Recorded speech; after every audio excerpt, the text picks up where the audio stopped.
இயேசு உங்களை நேசிக்கிறார். பிரியமானவர்களே, இந்த அருமையான லெந்து நாட்கள் என்று சொல்லப்படுகிற இந்த காலங்களில் ஆண்டவர் கடைசியாய் நமக்கு அறிவுரையாய் அநேக காரியங்களை முன்மாதிரியாய் வைத்து போனார். அதில் அவர்கள் சீசரோடு நம்மளோடு இடைப்படும்படியாக இந்த வேதத்தில் எழுதப்பட்ட வசனம் அநேகம் உண்டு. அதுல இந்த நாளில் ஆண்டவர் ஒரு வசனத்தை கூட வாசித்து நமக்கு அதன் வழியாய் நாம் கற்றுக்கொள்ளக்கூடிய கடைபிடிக்கக்கூடிய காரியத்தை பார்ப்போம். அது மார்க்கு சுவிசேஷத்தின் புஸ்தகம் 14வது அதிகாரம் 37-38 வசனங்கள் இப்படியாக சொல்லப்படுகிறது. பின்பு அவர் வந்து அவர்கள் நித்திரை பண்ணுகிறதை கண்டு பேதுருவை நோக்கி, சீமோனே, நித்திரை பண்ணுகிறாயா? 1 மணி நேரம் நீ விழித்திருக்க கூடாதா?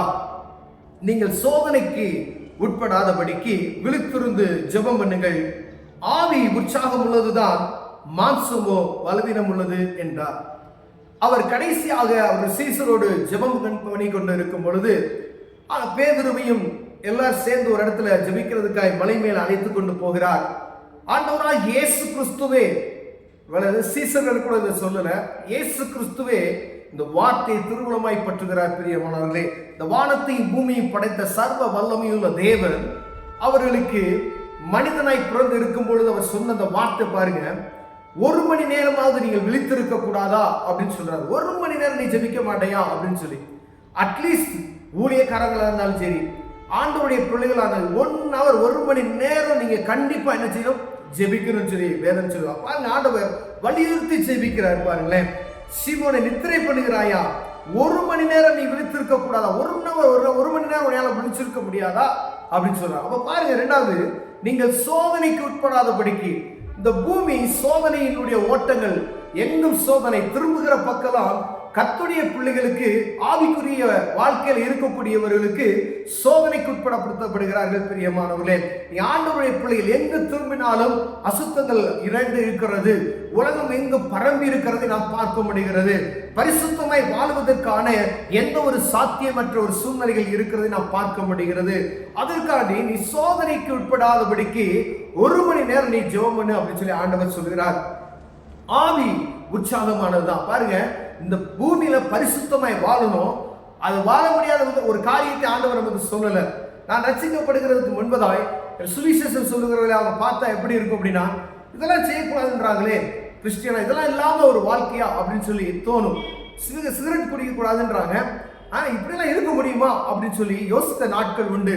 சினிமா பார்க்க கூடாதுன்னு சொல்றாங்களே, இப்படிலாம் இருக்க முடியுமா, ஒரு என்ஜாய்மெண்ட் இருக்குல்ல அப்படின்னு சொல்லி யோசிக்கிறோம். ஆனால் முடியும் என்பதை ஆண்டவர் ரட்சிப்புகளை நடத்துனதுக்கு என்பதுதான் இந்த பாவ காரியங்கள், மதுபானத்துக்கு, போதை வஸ்துகளுக்கு, புகைப்படத்துக்கு, சினிமா பார்ப்பதற்கு, இப்படிப்பட்டதான காரியத்தை அது வெறுக்க முடியும், பரிசுத்தமை வாழ்வதற்கு ஒருபடி எடுத்து வைக்க முடியும் என்பதை ஏன் சொந்த வாழ்க்கையில் நான் அறிந்து கொண்ட பிரியமானவர்களே, ஒவ்வொருடைய ஆவிக்குரிய மனிதனுடைய வாழ்க்கையிலையும் ஆண்டவர் இப்படித்தான் நடத்தி வருகிறார். ஆண்டவர் சொல்றார், நீ சோதனைக்கு உட்படாதபடிக்கு பரிசுத்தமாய் நீ வாழணும். 1 மணி நேரம் நான் நீ என்ன செய்யணும், விழித்திருக்கணும். விழித்திருந்து என்ன செய்யணும், சோதனைக்கு உட்படாதபடிக்கு நீ ஜெபம் செய்யணும் அப்படின்னு சொல்லி ஆண்டவர் சொல்லுகிறதை நாம் பார்க்க முடிகிறது. பிரியமானவர்களே, அப்ப கண்டிப்பா ஒவ்வொரு கர்த்தருடைய பிள்ளைகளும் 1 மணி நேரம் ஒரு நாளைக்கு எப்படி ஜெபம் செய்யணும். ஒருவேளை எனக்கு வேலை இல்லை, டைம் இல்லை, நீ எவ்வளவு உலகத்துல நீங்க ஓட்டங்களை நீங்கள் ஓடினாலும் ஆண்டவருக்கு கொடுக்க வேண்டிய நேரத்தை நாம் கொடுக்கல அப்படின்னு சொன்னா ஆண்டவர் மிகவும் வருத்தப்படுவார். பரிசுத்த ஆவியானவர் துக்கப்படுவார். பிரியமானவர்களே, பரிசுத்த ஆவியான நமக்குள்ள செயல்படணும்னு சொன்னா அவருக்கு கொடுக்க வேண்டிய இந்த 1 hour பிரேயரை கண்டிப்பா நீங்க ரெகுலரா பண்ணியே ஆகணும். அது இரவு பண்ணுவீங்களோ, பகல்ல பண்ணுவீங்களோ, காலையில பண்ணுவீங்களோ தெரியாது. தேவ சமூகத்துல 1 hour இருந்து அவரோடு இணைந்து ஆண்டவரே சொல்லி பார்ப்போமே, ஆனால் அவர் பலனை தர வல்லமையுள்ளவரா இருக்கு. அதுதான் சொல்றாரு, நீ 1 மணி நேரம் தான் நீ விழித்திருந்து நீ ஜெபம் செய்தாதான் இந்த உலகத்துல இருக்கக்கூடிய போராட்டமான வாழ்க்கையிலிருந்து உனக்கு பலன் அளிக்க முடியும் அப்படின்னு சொல்றாரு. அப்ப நீ 1 hour நீ தேவ சமூகத்துல உட்காரல அப்படின்னு சொன்னா சாதாரணமான ஒரு மனிதன் நீ ஆவிக்குரிய வாழ்க்கை நடக்க முடியும், உலகமாக நடக்க முடியும். இந்த ரெட்ட வேடத்திற்கு நடக்கக்கூடிய ஒரு சூழ்நிலையா ஆகிவிடும். பிரியமானவர்களே, ஆண்டவர் சொன்னார், ஜெபம் பண்ணுங்க, ஆவி உற்சாகம் உள்ளதுதான். நம்ம ஆவி பாருங்க, ஆண்டவரோடு நம்ம பேசுகிற அந்த ஆண்டவருக்கு நமக்கு இருக்கிற அந்த தொடர்பை உண்டாக்குகிற ஆவியானவருக்கும் நம்முடைய ஆவிக்கும் நல்ல ஒரு உற்சாகம் இருக்கிறது என்று நாம் அறிந்திருக்கிறோம்.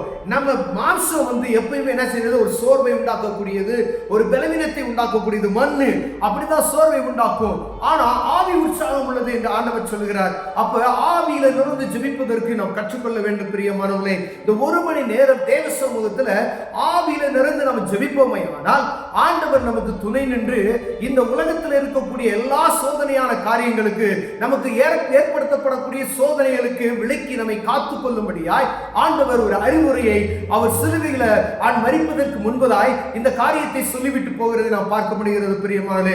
1 மணி நேரம் ஒரு கிறிஸ்தவன் எனப்பட்டவன் ஜெபிக்கணும்னு சொல்லி ஆண்டவர் விரும்புகிறார் பிரியமான. ஒருவேளை நம்ம இந்த நாட்கள்ல ஒரு 5 நிமிஷம் 10 நிமிஷம் அப்படி ஜெபிப்போம். ரட்சிக்கப்படாம இருக்கக்கூடிய ஒரு சூழ்நிலை கர்த்தருடைய பிள்ளைகள் என்ன செய்வாங்க, ஜெபிக்கணும் அப்படின்றதுக்காண்டி ஒரு வேதத்துல ஒரு வசனத்தை வாசித்து விட்டு ஜெபித்து போவது உண்டு. இல்ல அப்பா அம்மா சொல்றாங்க அப்படின்னு சொல்றதுக்காண்டி கொஞ்ச நேரம் என்ன செய்வாங்க, 2 வசனத்தை வாசித்து விட்டு கண்களை மூடி ஆண்டவரே நான் வெளியே போறேன் என்னை பாதுகாத்துக் கொள்ளுங்க அப்படின்னு சொல்லிட்டு போவாங்க. ஆனா அதே அவர் விரும்பவில்லை.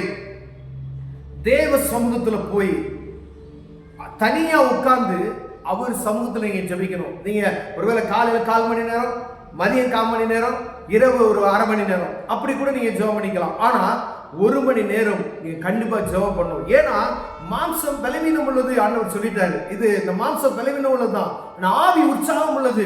இந்த ஆவியில எப்பயுமே அனலாய் நம்ம இருக்குவதற்கு அவரோடு இணைந்திருக்கும் பொழுதுதான் அந்த ஆவி உற்சாகமா இருக்கும் பிரியமானவர்களே.